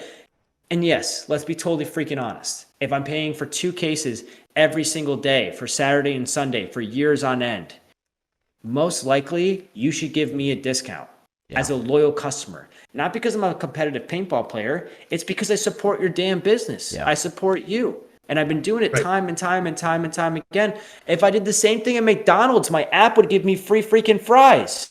You know what I mean? Like I would be getting free stuff from anybody else that I did it with, right? So I don't eat at McDonald's anyways. I don't know what they give free fries or McFlurries or whatever, but nonetheless, No, but they do. I mean, it's I have kids, so I have downloaded the app. I mean, they'll do like a free 6-piece nugget on Fridays, right? They do something Yeah. if you're a member, yep. right? I mean, that's just And what they just do. incentivized to come in. And Yeah. anything, I fly Delta Airlines, right? I love Delta, right? Well, once I committed to just Delta, I now get into lounges, I get free upgrades, they take care of me because I decided to just pay my money with Delta. They take care of me. I take care of them. They now take care of me. This is business. This is how it's supposed to go. So again, getting into the operations, I that concept of the timeline and the history timeline, that's more of a recent concept to me. But the structural operations, if you could change one thing, if field owners listen to this right now, could just have one mind shift of instead of screw competitive paintball players, it's how many competitive paintball players can I make? How many people Yeah. that come I like to my that. field could I get them to come back every single weekend? What do I need to do to get this kid to want to buy an axe and then buy a force and then buy a second force and third force? I mean, to be able to buy, going up and buying competitive guns and buying the gear from me and actually caring about being in the world of paintball longer than just this one day of play. What do Yeah. I do as a field owner to fix that? It's funny, man, because we see it. I mean, Brady and I see it. Everybody listening sees it, right? And I think you touched on this. Like, how do these field owners get there? Is it a like frequent flyer program? Is it a like some type of rewards, right? Because I get sick of it, right? I get sick of hearing, and I'm friends with all the field owners in St. Louis. Like, I hear it. I hear like, oh, like this other field's new. Like, it is what it is. Like, I spent my 25,000 on this turf field. Like, maybe they'll come back next year. And I'm like, that shouldn't be the way, man. Like, you should Yeah. market yourself. You have a great turf field. You have great air systems. You have great paint. Like, Mhm. you should be focused on getting more players here, not just like, oh, well, this field's taking my players this year, and I'll just wait till next year and see what happens, right? So, what can they do, right? Like, I think you've spoken on some great points, but like, immediate fix. Like, what do they do? Do they implement some type of rewards program? Memberships, I think, are stupid in paintball, to be honest with you. Like the field memberships, like I'll just be frank. Like, I just from a tournament player perspective, I don't think they're worth it. But like, what about a rewards program or some type of frequent flyer program? Like, if you show up 6 times a month, like what research have you done that's viable for a field towards tournament players to get them more frequently? Like, what have you I'm done? going to bring up Robert Sims, the owner of Extreme Rage Paintball. He implemented an offer system last year that I have to catch up to him to see how well it's been doing recently. But to my knowledge and my recollection, his offer system was that he was keeping track of how many times the player visited. And each time they visited, depending on a certain degree, they would get free stuff. So if you came for a second visit, you would get a free paintball rental mask. You would give them the mask. Okay. I truly believe that there is a progressional processing to purchasing, right? If I look at any e-commerce business, right? So I can use e-commerce as a very basic example. There's always a hero product. There's always a single product that attracts more customers than any other product combined, right? And this is for every e-commerce store that everything from Lululemon to the small mom and poppy shop clients, right? They have one product that gets the customer in. Then they can ascend them or upsell them on these other products. So the biggest factor is that when you do sell that one product, it goes into their hands at their home. Mm. If you give somebody a paintball mask, every time he walks past that mask, he thinks about paintball. Every time he sees that ass, his buddy asks, he thinks about paintball. So I really liked his offer system and any field you can have any type of offer system, but you need to work to get the player back for a second visit. I'm going to use restaurants as an example. Okay. Because paintball, I can give you a million options. I don't know if any of them are going to work. So they're really assumptions because people just haven't done them. They haven't tested them. Right. But there's an incredible interview between Gary Vee and the guy from Bar Rescue. I can't remember his name at the moment. Right. But Gary Vee and the guy from Bar Rescue are sitting down having an interview. And Gary Vee asked him basically the same question you just asked me. What should restaurants do to ensure that they're bringing customers back time and time again? And he said that if a customer comes to a restaurant and they have a 5-star visit and everything was perfect and the ambiance was awesome, the food was amazing, the staff was great, there's a 40% chance that customer will come back for a second visit. If they come back for a second visit and it's still 5-star experience, basically a Michelin star, the food was good, the price was good, the service was good, everything was good, they have a 42% chance to come back for a third visit. This is a restaurant, by the way, not a paintball field, a restaurant. If they come back for a third visit and they have another 5-star experience, their likelihood of coming back for a 4th, 5th, 6th, and 7th visit goes up to 72%. So he understood that if all he needed to do was manipulate the first 3 visits. So when the first visit happens, he talked about putting a red napkin on their table so that they knew it was their first time customer. What that would mean, it was to signify for the manager to come over, take the red napkin off of the table, introduce himself, ask about their experience, make sure they're having a good time, and then give them a direct incentive, which was a free appetizer or free entree or whatever. Come back for your next visit. Here's a free coupon. We'd love for you guys to try some different stuff on our menu. Thank you so much.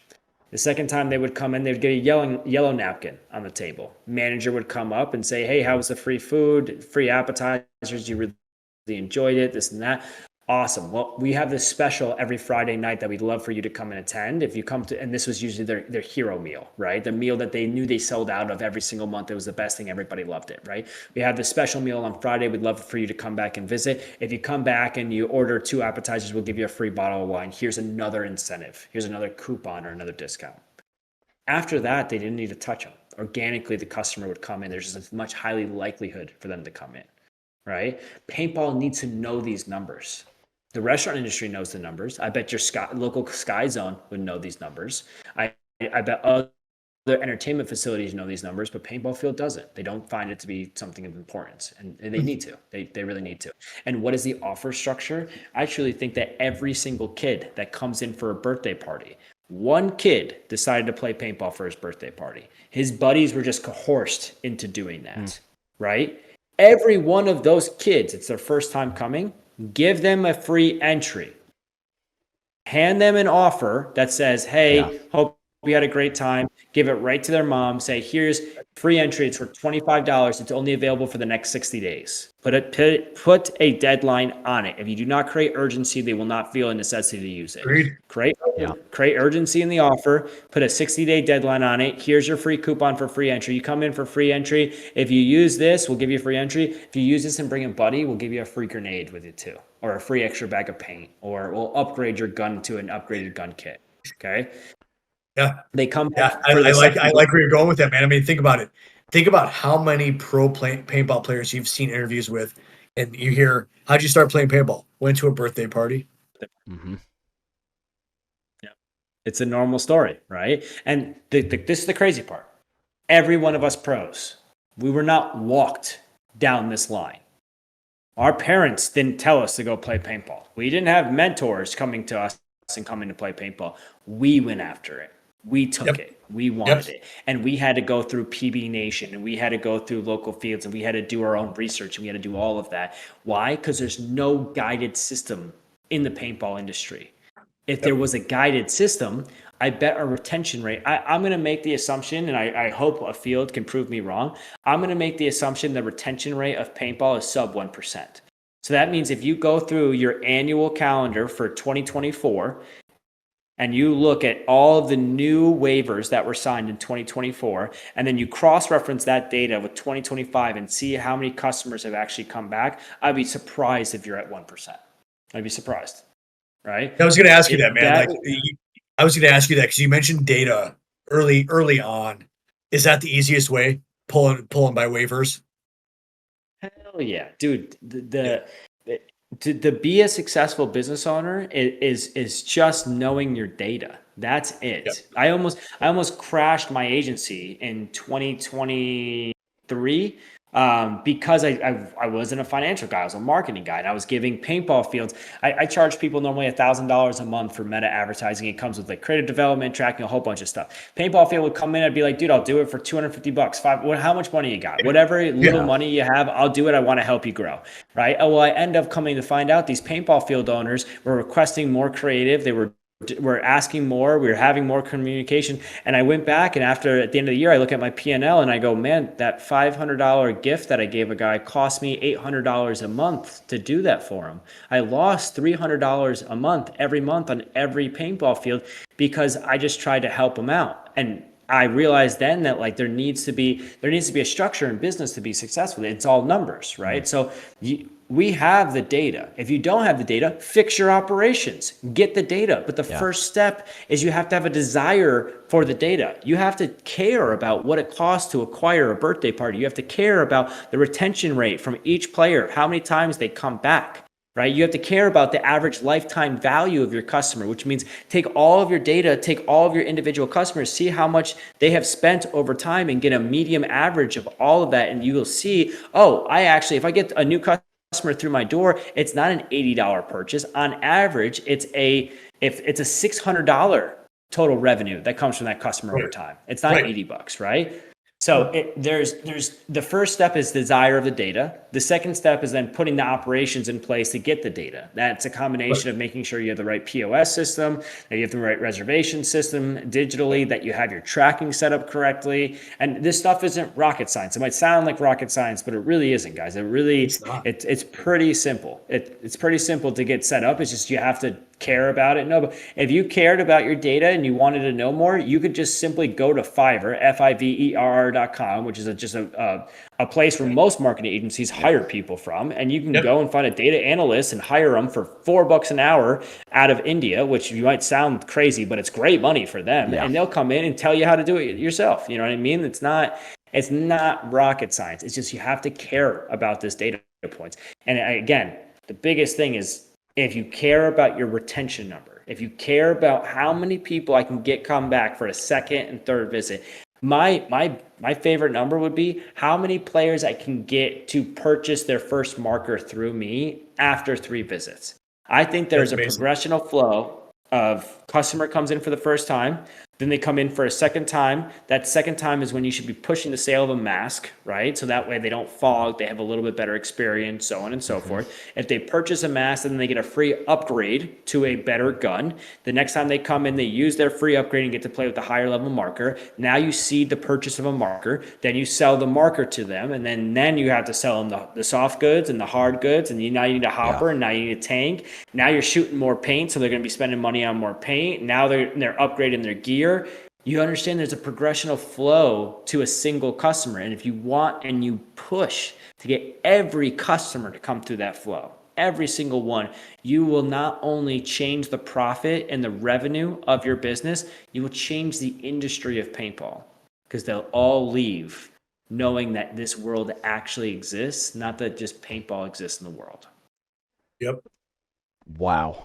Very well said, man. Very well said. I mean, personally, I grew up in Chicago. I grew up at Chicagoland Paintball Country Club back in the day, owned by Lori and George, who owned Warp Sports, and they had the best marketing, dude. I mean, you played paintball there. It was on an indoor turfed field, and what did they have? They had a pro shop offering guns. Well, if you played there, they gave you 10% off the guns. Well, that's how I bought my first marker. Well, for years, I only bought my guns through Warp Sports because it was affiliated with the field I played at. Simple, right? Yep. Simple. Yeah, it's honestly, and it's just caring and knowing the ascension of your customers. Ascension just means how they're buying more and more throughout the process, right? Yeah. That's really all it is. And you should be, it's not a bad thing to try to get the most money out of every customer, because in that process, you're just entering them into the world of paintball, in the real world of paintball. Like, everybody wants to play paintball with the best hopper, a force, a good tank. I'm going to support Force. I love the Force, man. I think it's a freaking awesome paintball gun. But they want to have the best mask. They want to have the best gun. They want to have the best experience possible. And when you come and they show up and they're using a gravity-fed hopper with a gun that shoots 3 balls a second, with paint that's rock solid, and they're not enjoying the first time, what do you expect to get? Do you expect that person to come back? Would you come back, field owner? Would you come and enjoy that process again if they didn't enjoy it the first time?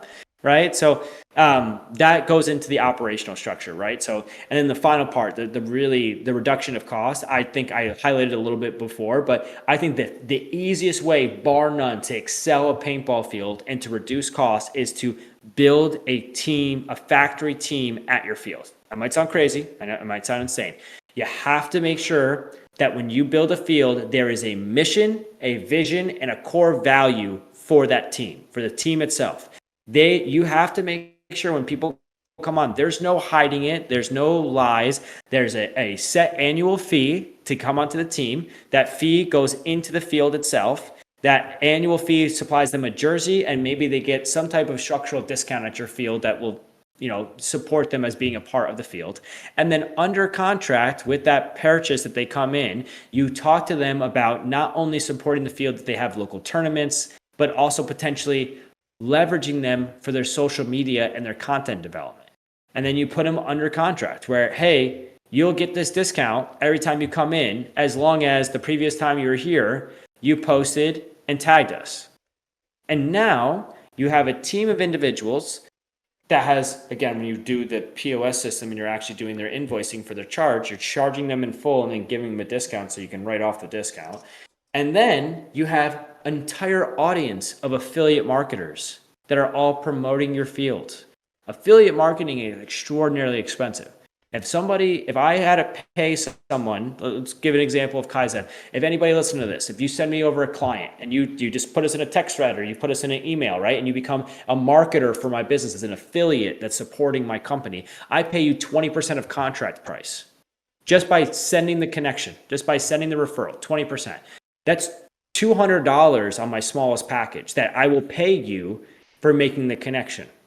I'm curious how many of the competitive players at your field have told people to come to your field and got nothing for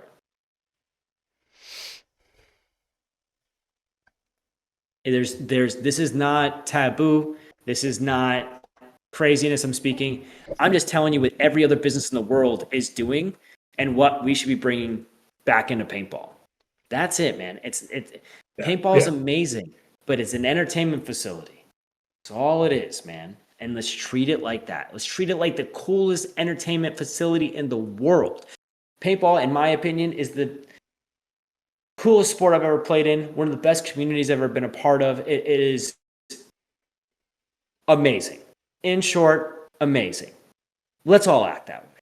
Let's all care about the sport as much as you put blood, sweat, and tears into it and care about it in a way of being good business owners, right? And that doesn't mean that you have to recreate the wheel. Go to your local entertainment facility that's killing it and just copy exactly what they're doing and care about retention. I mean, you have a point, man. You got places like Main Event that are charging, $60 to play bowling. Yeah. And they keep having people come back. I mean, I agree with you. Look at Top Golf. I've been to That's probably a great place. I've been to Topgolf maybe 4 times in my life. I still get texts from them today. I still get emails from Topgolf. I have to unsubscribe from those guys because why? Because they have the. They charge you $5 to be a member. They know what's up. Yeah. Yep. Yeah, and dude, honestly, there's foundational aspects that every business needs for success, right? You need the outbound advertising to attract customers. You need an internal organization system or a CRM, client relations manager, that stores all your customer data and gives you clarity on your customers. And then you need a follow-up system like SMS, email. Klaviyo is the one that I recommend that we usually do a lot of business work through, but any of them do really, really well. That follows the customer up to get highest retention levels. And then that's the digital foundation. You need a physical operating foundation that talks about how your employees talk to customers, how you handle the consumer as they come to the front door, how you handle the consumer on exit. Huge for paintball. The fact that I can go to a paintball field and leave, as a first-time player, the fact that I don't leave with a pamphlet of this is the world of paintball, or at least a freaking link to a video that explains what paintball is, blows my mind. Absolutely blows my mind, because you just don't care about the customer coming back. I've seen so many kids finish their birthday party, hang their gun up, and leave and talk about their day of paintball for the rest of their life, but the field never got them to come back a second time. Wow. I just keep going back to the whole customer experience thing and why that's not a prioritized piece of the puzzle. I mean, you show up and you're just handed a gun and a mask and you're yelled at for 3 hours to keep your mask on, But Kyle, I can't thank you enough for jumping on here and going over this. We've been going almost 2 hours now. Oh no, my wife's gonna kill me. Oh yeah. So Did not realize. we could go on all night, but we don't want to keep you any longer. Kyle, before we let you go, we got just a couple questions from the Discord, and then we'll get you out of here. But we gotta get you back on the show, man, and dive back into this. Well, okay. So Tom Lucier says, what is your biggest heartbreak moment in paintball? Oh, wow. Two. I have two. One's an ego one, right? So you guys are gonna love this one. The first one is 2023, not last year, the year prior, 2023. Team USA. Playing in the prelims. I thought I was playing pretty good.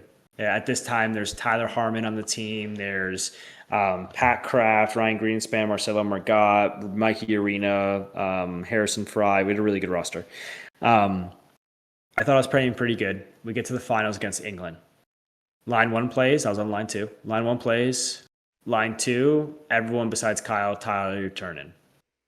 And I didn't play a single point in the finals, and we won. And I didn't feel good.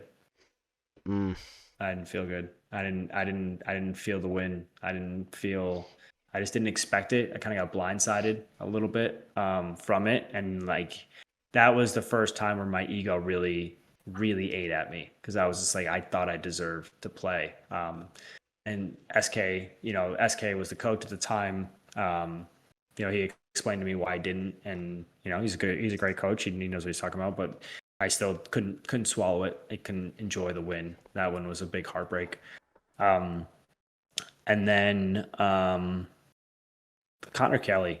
I thought Connor Kelly and I could have won a tournament together on the Kings. And that one, I really was happy for him. I was really, really happy that he got the offer for Heat back in 2023. And he got to move away from the Kings. But I felt my opportunity for taking a low-level team to a victory just get ripped out from underneath me with that kid. We were so close, man. You guys were so close that year. Yeah. And those are probably the two biggest. And I had a lot of heartbreaks when I was younger, but I realized as I got older, they were just emotional things that they weren't really the biggest deal. I've gotten third places and stuff like that where it just, it sucks. But the Team USA one, that one's still very, very sharp in my mind. And I made up for it in 2024, I'll tell you that. But I won a 5-on-1 and bunkered 3 people in a 5-on-1. I pulled off a 3-on-5 with Ryan and Pat in the finals and got the last guy on major, and they started down 2 bodies, and that kind of solidified the win for us. So it came back in spades. But yeah, those two are the ones that definitely stick in my head. Wow. Well, I got one personal question, and then Steve, if you got something, what was it like the first time you got to do the iconic Dynasty chant, the DYNSTY chant? Bro, that I asked about it. Like we're in practice day 1, nobody does the chant. We're in practice day 2, nobody does the chant. We finished the whole weekend of practice, nobody did it, and we're like driving home. Afterwards, I'm in the car with Yosh, and I was just like, and he was just like, "What's up?" And I was just like, "Bro, no one did the DYNST." You know what I mean? Like, no. He's like, "What?" And I was just like, "Bro, I'm so pumped up for that first thing." And he was like, "Yo, you could have done it." I was like, "It's not my place. I can't. I'll mess it up. I'll be like, you know what I mean? Like, I can already tell if I try to get myself to say it, I'm gonna mess it up, right?" So, yeah, no, the first time they actually did it was at Yosh is awesome. When I said that to him, he knew that I cared. So the next time the first time I was actually said it was at the first event, which was like, bro, tingles. Like, it's still to this day, you know what I mean? Like, it's still every time it's said, like the fact that I'm part of the Y, I'm a part of Dynasty. It hits me every single time that it's an incredible feeling. Yeah. Sure it does. Oh yeah, I'm good on questions. I think I asked a lot of questions throughout the last 2 hours, but this has been. No, I think it was super beneficial. I was actually talking about tingles. I was getting tingles because I don't think there's a lot of podcasts out there, paintball specific, that talk about what we just talked about, right? And Kyle, I know you've been a part of marketing forever, but I like the fact that we just kind of pivoted this podcast to gear towards those field owners, and I hope to God we have some field owners that watch this, right? Because, obviously we don't do this because we hate paintball, right? We don't do this because we don't want to grow the sport. We're just trying to find different avenues to grow it. And I think, as somebody that's known you for a long time and watched you kind of come up, like you've been one of the few guys I've seen that's actually trying to find those unique avenues. And it's something that Brady and I both have tried to implement within Grit. And part of what Grit stands for is trying to find those unique alternative methods to grow the sport and to make the sport more impactful than you play paintball Friday? Does it hurt?